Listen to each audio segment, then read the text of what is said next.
คือน้องนี่งงเลยนี่ฮะบ่ฮู้ว่าเฮ็ดเพื่อหยังแตงเดี๋ยวนี้แล้วก็เฮ็ดปีกอันนั้นน้องก็ถามไอ้ตู้นี่คือเฮ็ดแนวนั้นจนงงก็บ่ได้มีหยังเฮ็ดให้มันงามเข้าใจปะข้างนอกนี่ก็แม่นบ่นี่ ตู้เรือน ตัวนี้ประตูเลื่อนปะ แม่น แม่นปะ แม่น อ้าว ประตูเรือน ประตูเลื่อนปะ เลย แต่ เฮาปิดก็ได้ ถ้าสมมุติว่าเฮาบ่อยู่เฮือนย่านโจรเข้ามาจับเบิ่งเฮาก็ปิดบางทีฝน โอ้ ตก นี่เลื่อนไปหั่นจึงได้ปิดขอโทษประตูเลื่อนครั้งแรก ประตูเลื่อนใหม่ แต่ว่าเชิญครับเจ้านาย ขอบใจ โดย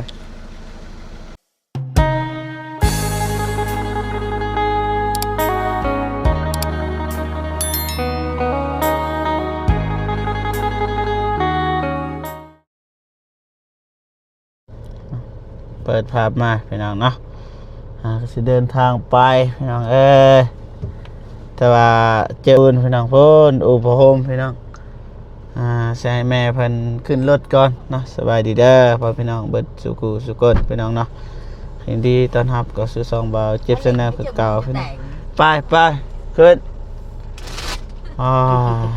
แม่เฒ่าย่าไป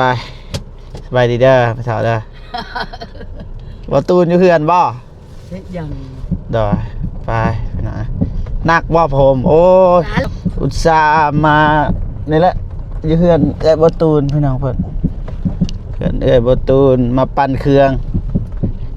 ซักผ้าอะไรพี่น้องซักผ้าเพราะว่าอยู่เฮือนบ่มีตู้ซักผ้าบ่ตูนน้องบองพุ่นละไปบ้านหังพุ่นละพี่น้อง กัก พอต้นสักเครื่องแต่ละเทื่อนะก็ไปบ้านหังคันเครื่องมันลายคันเครื่องดับ1-2โตก็ซักอยู่เพื่อนเองนั่นแหละเฮ็ดเอาได้บ่เจ็บนะบ่ค่อยได้ซักเครื่องแล้วให้หลานซักให้ส่วนหลาย ไปแต่แหวมัน นี่เพิ่นงามไหมลีผู้สาว บ่หยอกเด้อพี่น้องเด้อแม่บ่ตูนพี่น้องเจียวพี่น้องนะโอ้ฮอดไซเลยเฮือนนี่ก็ได้ไปเมื่อเบิ่งเฮือนซานบ่ตูนแอนน้องบองพี่น้องไปเด็กน้อยทั้งนั้นหยุดคลิปก่อนเด้อมาเปิดภาพมาทางนี้อีกพี่น้องมาสิฮอดแล้วเฮือนบ่ตูนก็ติดกับเฮือนบ่เจ็บนั่นแหละหยุดมื้อนี้หยุดงานบ่หยุดบ่ตูนได้ไปใส่บ่ตูนบ่ทันได้ติดต่อเพิ่นเอายังอยู่เพื่อนเดี๋ยวว่าตื่นนอนบ่บ่ตูนบ่ตูนเอ้ยบ่ตูนชวนไปพุ่นละไปเอาคลิปนำน้องหนูพี่น้องเอ้ยเอาคลิปเพราะว่าน้องเพิ่นถ่ายบางส่วนเพิ่นก็ลบแล้วเพิ่นว่ามันเต็มเด้ความจำมันเต็มพี่น้องเอ้ย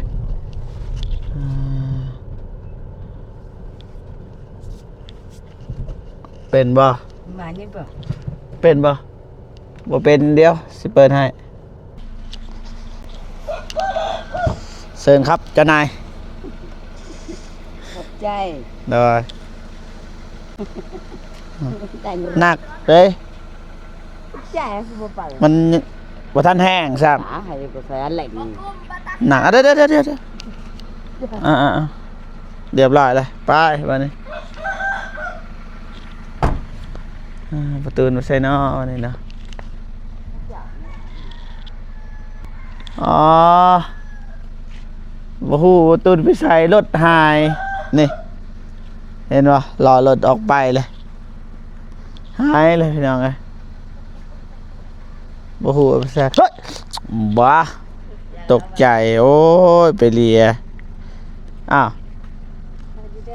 ไปดีเด้อหยุดหรือบ่บ่เห็นดำเนินการ ย เพื่อนนี่แหละ ได้เฮ็ดอยู่ เฮ็ดอยู่อะ เลย ทางหลังเฮ็ดทางหลังหรือเฮ็ดทางใน ที่สิเมนเฮ็ดข้างล่าง อ่ะบ่มีของฝากเด้อ อืม บ่มีน้าฝากเด้อ อื บ่ ม มีน้า เป็น ฝาก หยัง มาตอนไหนว่าสิชวนบ่ตูนไปนั่นละไปถ่ายคลิปน่าสิบ่ทันแหละ เพิ่นออกไปตลาดเพิ่นว่าจะ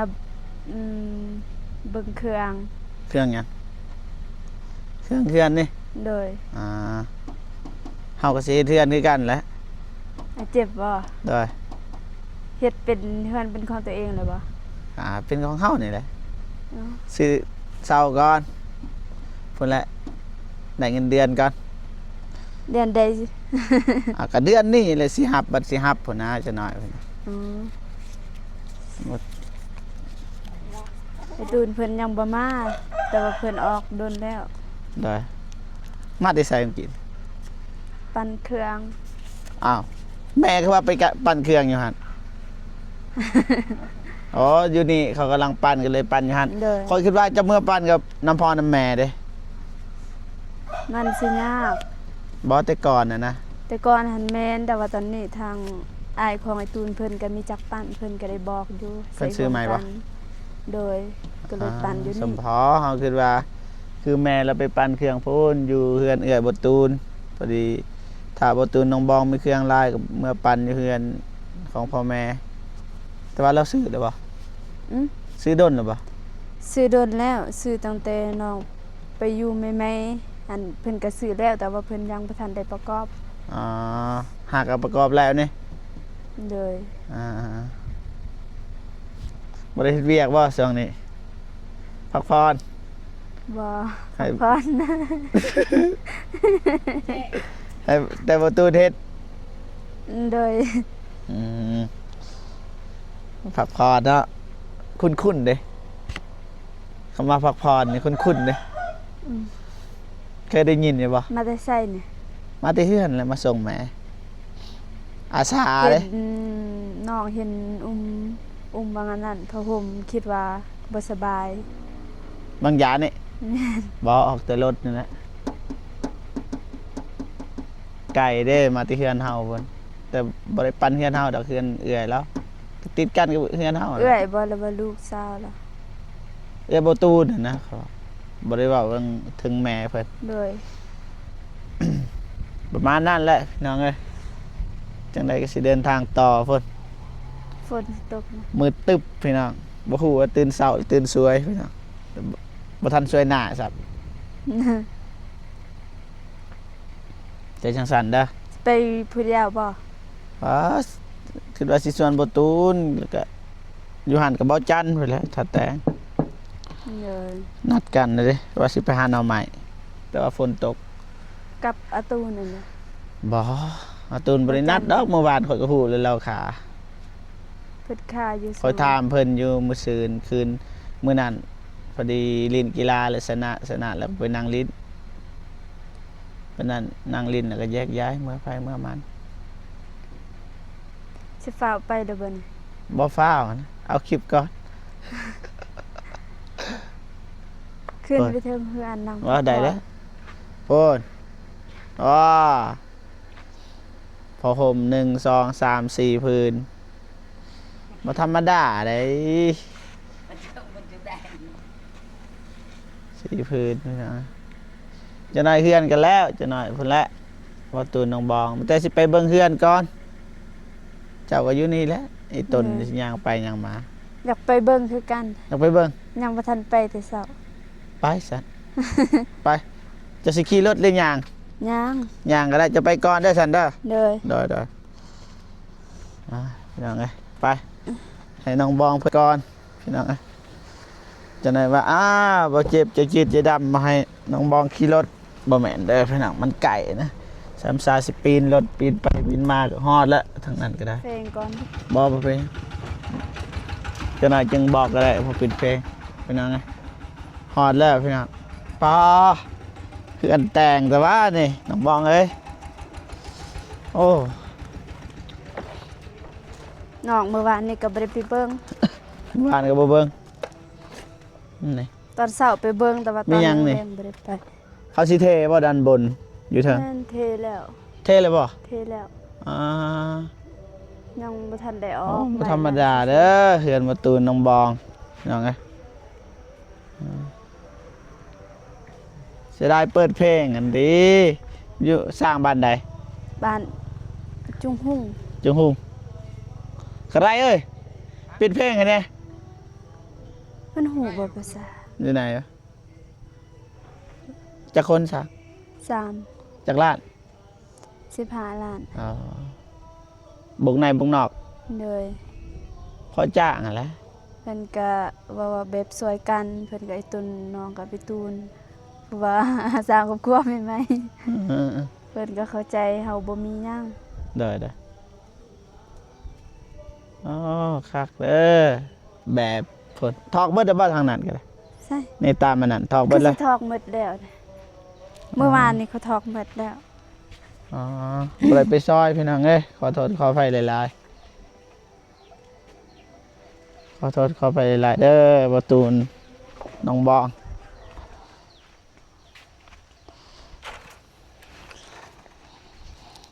อืม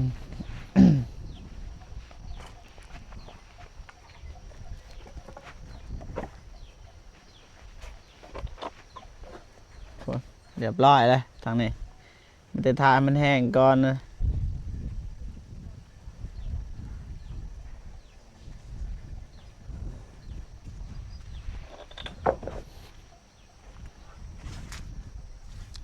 ขนาดเขาเจ้าปาดอีก ย่านแต่ฝนตกจะนอนเนี่ย ฮะ เมื่อวานนี้ก็ คือว่าบริเฮ็ดหยังได้บริซื้ออันนั้นให้สร้างเพิ่นเอ็มลอย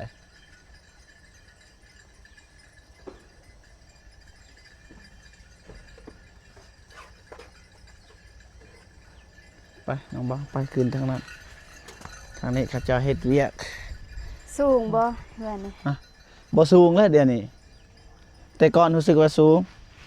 มานี่บ่สูงแล้วเพราะว่ามันแล้วเบิดเลยแห้งตัวอย่างว่าเฮาเกาะทางนี้ต่ำเลย ทางนี้บ่ แม่ตัวบ่ตัวอย่างว่าพุ่นเจะเกาะทางนั้นเกาะเบิ่งใดก็ได้นะมันสิต่ำลงบัดนี้เฮารู้สึกแบบนั้น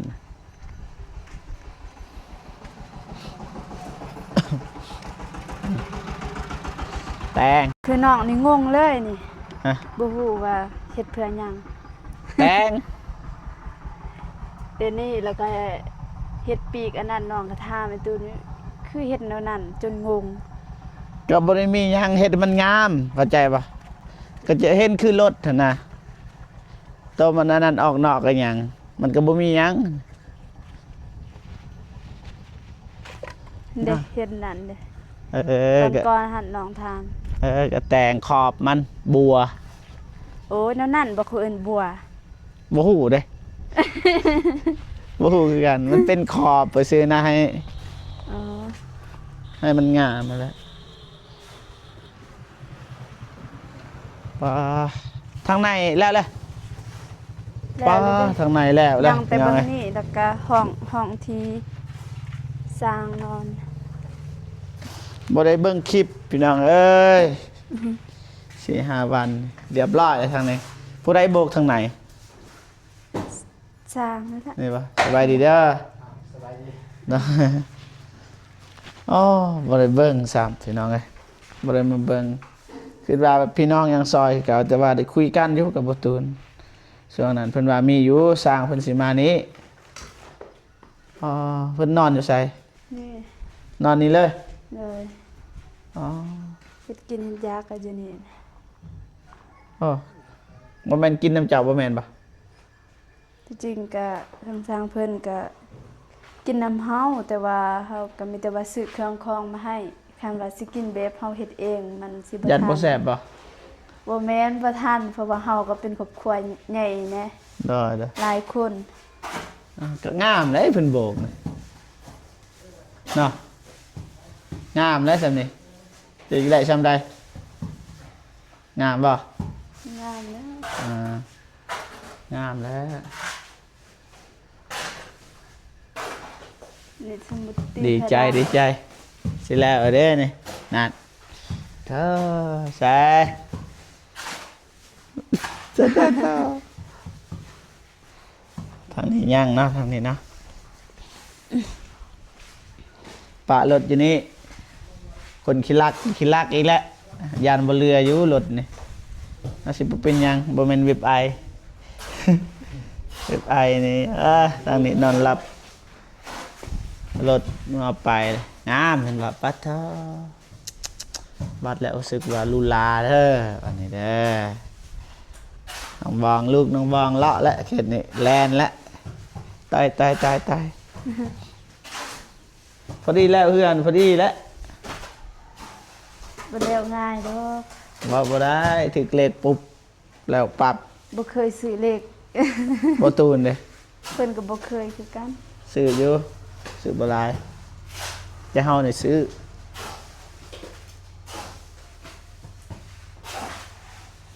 คิดว่ายังจักมื้ออ้าย นี่บ่ โดยโบกนอก ประมาณ โบกนอกโบกในนี่แหละเดือนหนึง 3-4 มื้อแหละ ฮะไหวนะ นี่ประมาณ7 มื้อ 7 มื้อโอ้7 มื้อนี่ เนี่ย อ้าวเธอถือว่าไหวเด้ ประมาณ ป้าห้องน้ำนี่ห้องน้ำใหญ่เลย ห้องน้ำ ใหญ่ผมบอกนี่ทางนี้เห็นครัวบอนไว้ถ้วยไว้บวงต่างๆประเทศกินแท้พุ่นแหละอยู่นอกพุ่นประหยัดเฮ็ดดอกอยู่นี่เสียดาย เงินปะ แม่น พูดนะไอ้เทือนกันเฮ็ดงามหลายให้เสียดายอยู่น่ะมันดำมันนะ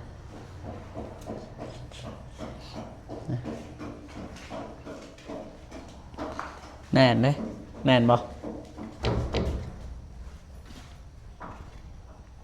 ข้างนอกนี่ก็แม่นบ่นี่ ดูเรือน ตัวนี้ประตูเลื่อนบ่ แม่น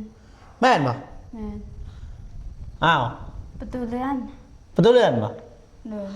แต่ เฮาปิดก็ได้ ถ้าสมมุติว่าเฮาบ่อยู่เฮือนย่านโจรเขามาจับเบิ่งเฮาก็ปิด บางทีฝน โอ้ ตก นี่เลื่อนไปหั่นจึงได้ปิดขอโทษประตูเลื่อนครั้งแรก ประตูเลื่อนใหม่ แต่ว่าคันเลื่อนทางนอกได้บ่เลื่อนทางนอก คนทางนอกเลื่อนได้คือกันแต่ว่าเข้าบ่ได้ บ่ได้ ฮะ ทางนอกเรือนบ่ได้มีแต่ว่าทางในเรือนได้ บ่นะความหมายคนอยู่นอกเลื่อนได้ปะตัวอย่างว่าคนอยู่นอก คนอยู่นอกแต่มาขึ้นอยู่ในนี่ บ่คนอยู่นอกนี่เขา อยู่นอกพุ่นเลยบ่ โดย บ่ได้ บ่ได้ อันนี้เฮ็ดเฉพาะคนอยู่ในเรือนได้ โอ้คักเนาะ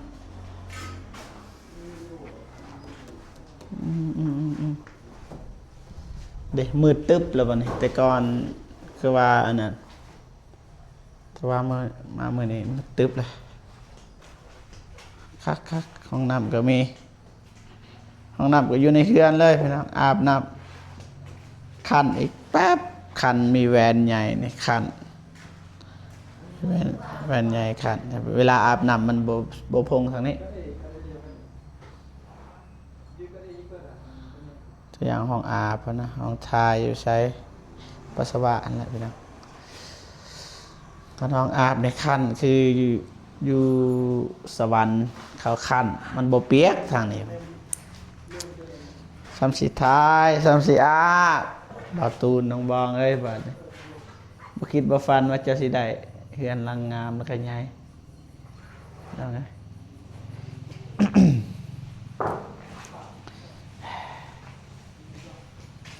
นี่ทางนี้ก็เกาะบัดนี้เฮ็ดเฮือนครัวหนิดนึงมีเงเกาะนี่ตัวนี้เมื่อวานมาตัวนี้ นั่นเมื่อวานอยู่นี่แหละฝนตกเมื่อวานหลังจากที่โบกแล้ว ฝนตก พายุเข้าเลยเมื่อคืนเมื่อวานนี่ ได้งามอยู่เด้เพิ่นโบกกันเลยเพื่อนนั้นมันขึ้นกับสีนะคันสีงามมันก็งาม แต่ว่าเพิ่นว่าสิเฮ็ดตามแบบนั่นล่ะไปเข้าในของบ่เปียกเด้เป็นไข่ ตอน อี เบ้ ก พันสิหยัง ฮะ ตามแบบสีหยัง จังหวะเด้บ่จือแต่ว่ามีเด้อค่อยเบิ่ง สีเทาหมด สิเท่าบ่ คล้ายๆสีแบบนี้หั่นแหละ อ๋อพุ่นนี่พุ่นงามอยู่จวดจวดสุดยอดหลายเบิดแล้วซ้ำนี่แต่ราคาซอยกันเพิ่นมาซอยเพิ่นบอกกับแพงแน่นะเพิ่นว่ามาซอยแน่บ่มีเงินเด้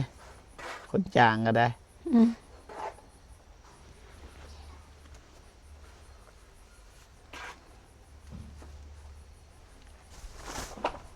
7 วันและ7 วันกับวันนี้มาน้องบองโอ้เพิ่นอนามัยเรียบร้อยเลยอนามัยก่อนแล้วก็จึงโบก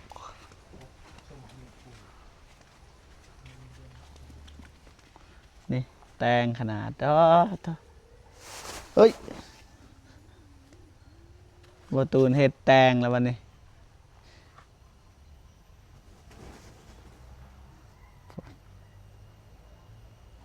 ประตูเฮ้ยเฮ้ยเฮ้ย เจ๊ เฮ้ย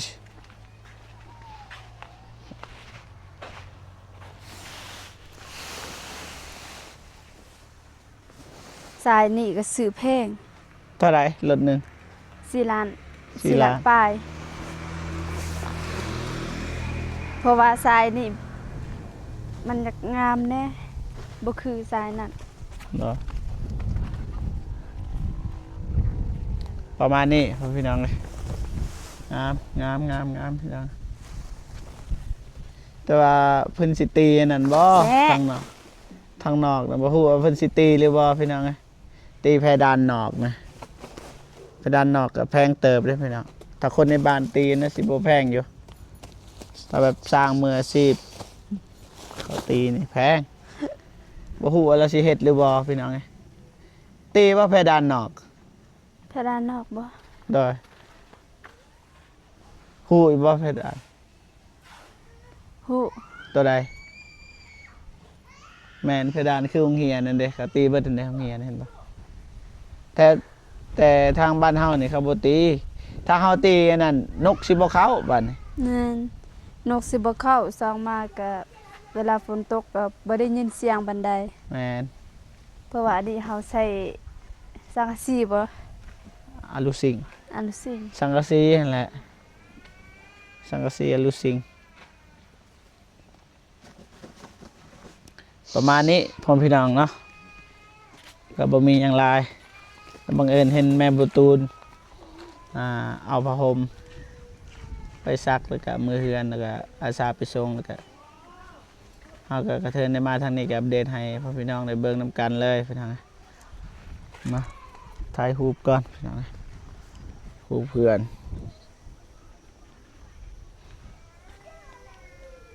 ประมาณนี้โอเคพ่อพี่น้องเนาะบ่เจ็บก็สิจบคลิปก่อนเด้อพี่น้องเด้อเจอกันคลิปหน้าเนาะพี่น้องเนาะไปหาน้องนูก่อนพี่น้องเนาะสำหรับคลิปนี้ไปก่อนเด้อพี่น้องเด้อสบายดี